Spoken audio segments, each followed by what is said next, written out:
Human right protection cell में आप सभी का स्वागत है। आज के इस वीडियो में हम सीख रहे हैं कि एचआरपीसी में ऑनलाइन मेंबरशिप के लिए फॉर्म कैसे फिल किया जाता है। तो हम एचआरपीसी की वेबसाइट पर हैं। अभी वेबसाइट है hrpcindia.org। हम अभी इस वेबसाइट पर हैं। तो इस वेबसाइट पर हमें यहाँ पर दो जगह फॉर्म के ऑप्शन मिलते हैं। एक यहाँ मिलता है ज्वाइन अस का और एक यहाँ ऊपर भी ज्वाइन अस का एक ऑप्शन है। तो मैं यहाँ भी एक ज्वाइन अस ही है, तो तीन जगह इसमें बटन है। कहीं भी मैं एक जगह क्लिक करूंगा ज्वाइन अस पर तो मेरे सामने एक फॉर्म आ जाता है। मुझे ये फॉर्म फिल करना है।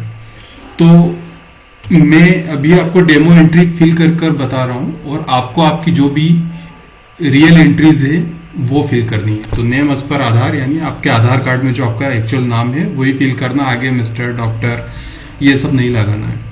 तो जो मेरा नाम है आधार में मुझे फिल करना है। तो मैं कुछ भी डेमो एंट्री फिल कर रहा हूँ, आप अपना नाम फिल करें, फिर आपका मोबाइल नंबर जो भी है आप फिल करें, फिर आपका व्हाट्सएप नंबर जो भी है आप फिल करें।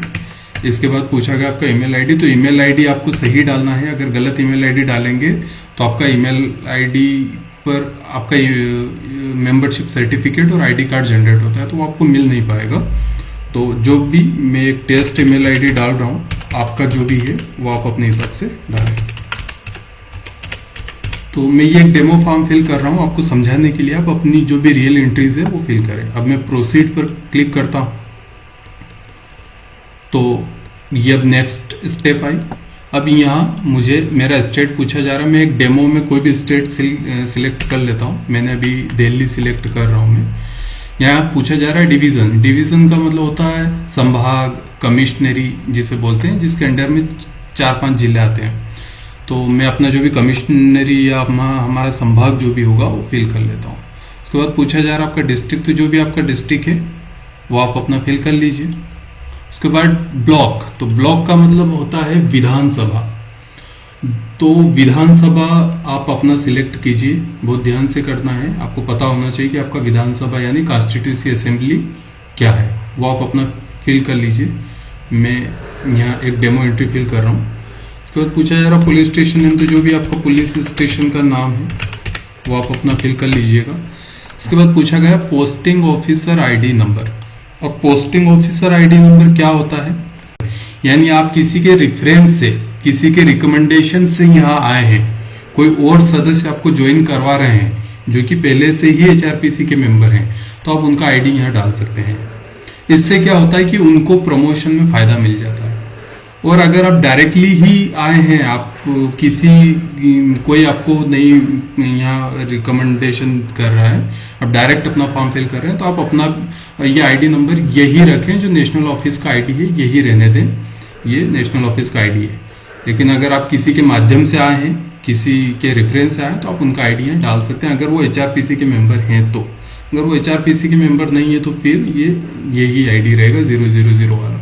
ठीक है, हम नेक्स्ट स्टेप पर चलते हैं। तो अब जो भी फादर नेम है वो डालना है, जेंडर मेल फीमेल जो भी है आपका डालना है, डेट ऑफ बर्थ जो भी है आपका डालना है। उसके बाद ब्लड ग्रुप जो भी आपका है डालना है। एड्रेस, अब एड्रेस में यहाँ पूछा है कि केवल house number, colony, village, post office यही डालना है। बाकी स्टेट, डिस्ट्रिक्ट, ब्लॉक का नाम तो आप पहले ही सिलेक्ट करके आ गए हैं, तो अब वो हमें यहाँ फिर से नहीं डालना है। तो मैं जो भी मेरा house number, colony, post office जो भी है मेरा वो डाल दूंगा। मैं डेमो एंट्री कर रहा हूँ, आपको आपकी रियल एंट्री करनी है। उसके बाद मेरा क्वालिफिकेशन जो भी है मैं सिलेक्ट कर लूंगा। अगर पढ़ा लिखा नहीं हूं तो मैं लिटरेट सिलेक्ट करूंगा। करंट वर्क में मैं क्या काम करता हूं, मान लीजिए मैं प्राइवेट जॉब करता हूं, मैं प्राइवेट जॉब लिख दूंगा। उसके बाद आधार नंबर जो भी मेरा है वो मुझे फिल करना है। इसके बाद पैन कार्ड ऑप्शनल है, आप चाहें तो आप यहाँ डालें, नहीं चाहें तो छोड़ सकते हैं। तो पूछा जा रहा है मैरिड अनमैरिड जो भी है वो डाल दीजिए। तो पूछा जा रहा है member of any political party का, किसी राजनीतिक पार्टी के आप मेंबर हैं तो आप यस नो जो भी करना चाहे कर दीजिए। इसके बाद पूछा जा रहा है कि आप किसी अन्य अदर ह्यूमन राइट ऑर्गेनाइजेशन के मेंबर हैं, तो ये बहुत ही इंपॉर्टेंट है। अगर आप पहले से ही किसी अन्य ह्यूमन राइट्स नाम की संस्था में काम करते हैं तो फिर आप यहाँ सदस्यता नहीं ले सकते, तो आपको यहाँ नो ही करना पड़ेगा। तो अगर आप पहले से किसी अन्य ऐसी संस्था में काम कर रहे हैं जो ह्यूमन राइट से रिलेटेड है तो फिर आप एचआरपीसी में सदस्यता ना लें, और अगर नहीं कर रहे हैं तो लें। अगर फिर भी आप करना चाहते हैं तो आपको उस पुरानी वाली संस्था से रिजाइन करना पड़ेगा। आगे है कि आपके अगेंस्ट में कभी कोई कोर्ट केस या पुलिस केस हुआ है तो आप उसे नो ही करना पड़ेगा। अगर आपने यस किया और अगर एक्चुअल में आपके अगेंस्ट में कोई केस है तो आप एचआरपीसी में मेंबरशिप नहीं ले सकते। हम नेक्स्ट करेंगे, आगे बढ़ते हैं। अब मुझे यहाँ पर मेरा पासपोर्ट साइज फोटो, आधार कार्ड का फ्रंट और आधार कार्ड का बैक साइड अपलोड करना है। तो मैंने पहले ही अपने सिस्टम में, या मैं अगर मोबाइल से फॉर्म फिल कर रहा हूं तो अपने डिवाइस में मैंने अपने डॉक्यूमेंट पहले ही सेव किए हुए हैं। तो चलिए मैं यहाँ से मेरा पासपोर्ट फोटो अपलोड कर लेता हूं। अब जैसे ही मैंने फोटो सिलेक्ट किया, यहाँ नीचे आ रहा है कि मुझे सिलेक्ट करना है कि मुझे आईडी में कितना फोटो चाहिए। तो ये मैं इसे ऊपर नीचे आगे पीछे कहीं भी कर सकता हूं और मुझे सिलेक्ट करना है कि ये आईडी कार्ड में इतना फोटो मुझे चाहिए। अब अगर ये फॉर्म आप मोबाइल से फिल कर रहे हैं तो मोबाइल में आप फोटो पर 2 फिंगर रख के जूम इन जूम आउट कर सकते हैं और अपना फोटो ऐसे सेट कर सकते हैं। और सेट करने के बाद नीचे क्रॉप का ऑप्शन आता है, ऐसे क्रॉप कर लीजिए तो ये आपका फोटो सेट हो गया। इसके बाद आधार कार्ड का ऑप्शन है, आधार का फ्रंट, आधार कार्ड का बैक साइड करना है। ये पैन कार्ड और अदर कोई डॉक्यूमेंट आप यहाँ जैसे कोई पेमेंट स्लिप वगैरह हो तो अपलोड करना चाहे तो कर सकते हैं, नहीं तो इसे ब्लैंक छोड़ सकते हैं। विंग तो यहाँ इनकी कुछ अभी अवेलेबल नहीं है तो आप नो ही रहने दें। यहाँ पूछा गया है सिलेक्ट लेवल, तो मीन्स आप क्या केवल मेंबरशिप चाहते हैं या ब्लॉक टीम में कोई डेजिग्नेशन चाहते हैं, क्या चाहते हैं। तो अभी हम मेंबरशिप का फॉर्म फिल कर रहे हैं। अगर आप बाद में भी चाहते हैं कि मैं block team, district team, division team, state team में अप्लाई करूं तो बाद में भी आप कर सकते हो। तो अभी हम मेंबरशिप का फॉर्म फिल कर लेते हैं। तो एक्टिव मेंबरशिप मैंने सिलेक्ट किया, डेजिग्नेशन में भी मैंने एक्टिव मेंबरशिप सिलेक्ट किया। तो यहाँ फीस आई 100 रुपीज, यानी मुझे ये फॉर्म फिल करने के लिए 100 रुपीज पे करना पड़ेगा। तो अब यहाँ 2 ऑप्शन दिए हैं कि अगर आपने पहले से ही संस्था को पेमेंट कर दिया है तो आप संस्था से प्रोमो कोड ले सकते हैं और वो प्रोमो कोड यहाँ डालकर यस कर सकते हैं। फर्स्ट, अगर आपने अभी तक पेमेंट नहीं किया है तो आप यहाँ नो ही रहने दें ताकि अभी नेक्स्ट स्टेप में आप पेमेंट कर पाएंगे। तो हम इसे नो ही रखेंगे, इसे यस नहीं करना है ना। यस उस कंडीशन में जब आपने फॉर्म फिल करने से पहले ही पेमेंट कर दिया है तो फिर संस्था आपको प्रोमो कोड दे सकती है, लेकिन आप यहाँ इसको तो इग्नोर ही करें, आप नो रखें क्योंकि मुझे तो अभी पेमेंट करना है। तो मैं इसे नो कर सबमिट कर देता हूँ। अब जैसे मैंने सबमिट किया, यहाँ मेरी डिटेल आ गई कि 100 रुपीज पे होगा। ये मेरा नाम, मोबाइल नंबर, ईमेल आईडी आ गया है और मुझे अब सबमिट करना है। अब मैं इसे सबमिट कर देता हूँ।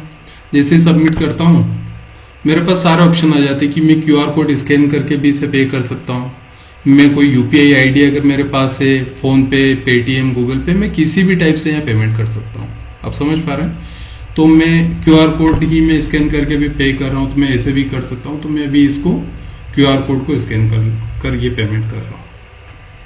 अब इसमें एक और बेहतर सुविधा ये है कि मान लीजिए आप इस फॉर्म को यहीं अधूरा छोड़ देते हैं तो आप अगली बार भी वापस जब ये फॉर्म फिल करने आएंगे तो आपने जहां इस फॉर्म को पेंडिंग छोड़ा है वहीं से ये फॉर्म आपको मिलेगा। यानी डिटेल्स अब आपकी सेव है सिस्टम में और ये सेव रहेगी लगभग 15 दिन तक।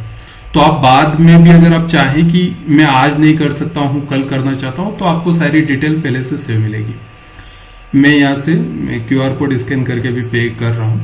आप अपना जैसा आपको उचित लगे आप अपना पे कर सकते हैं। तो ये फी मैंने पे कर दी है। अब जैसे मेरा पेमेंट कंप्लीट हुआ,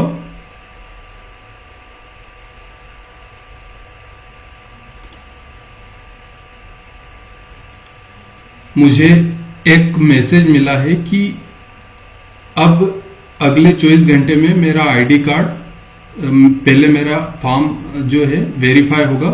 और इसे कौन वेरीफाई करेगा? नेशनल ऑफिस के जो स्टाफ हैं वो आपका आधार कार्ड और सारी चीजें वेरीफाई करते हैं और उसके बाद वो 24 घंटे के अंदर में, यानी जब आपने अप्लाई किया उसके 24 घंटे के अंदर आपका आईडी कार्ड आपके मेल पर आ जाता है, जो ईमेल आईडी आपने डाला है। ठीक है। अगर 24 घंटे के अंदर आपका आईडी कार्ड नहीं आता है तो यहाँ एक व्हाट्सएप नंबर भी दिया गया, आप इस हेल्पलाइन पर मैसेज कर भी पूछ सकते हैं कि आपका आईडी कार्ड क्यों जनरेट नहीं हुआ, ऐसे हो जाता है। लेकिन ये इनका हेल्पलाइन नंबर है, आपको कोई भी ज्वाइन करने के बाद भी अगर कोई भी प्रॉब्लम आ रही है या अपना कुछ अपने डिस्ट्रिक्ट टीम की लिस्ट चाहिए, कुछ और जानकारी चाहिए, अपने प्रदेश अध्यक्ष जिला अध्यक्ष की जानकारी चाहिए, तो सारा आप इस हेल्पलाइन पर मैसेज करके ले सकते हैं।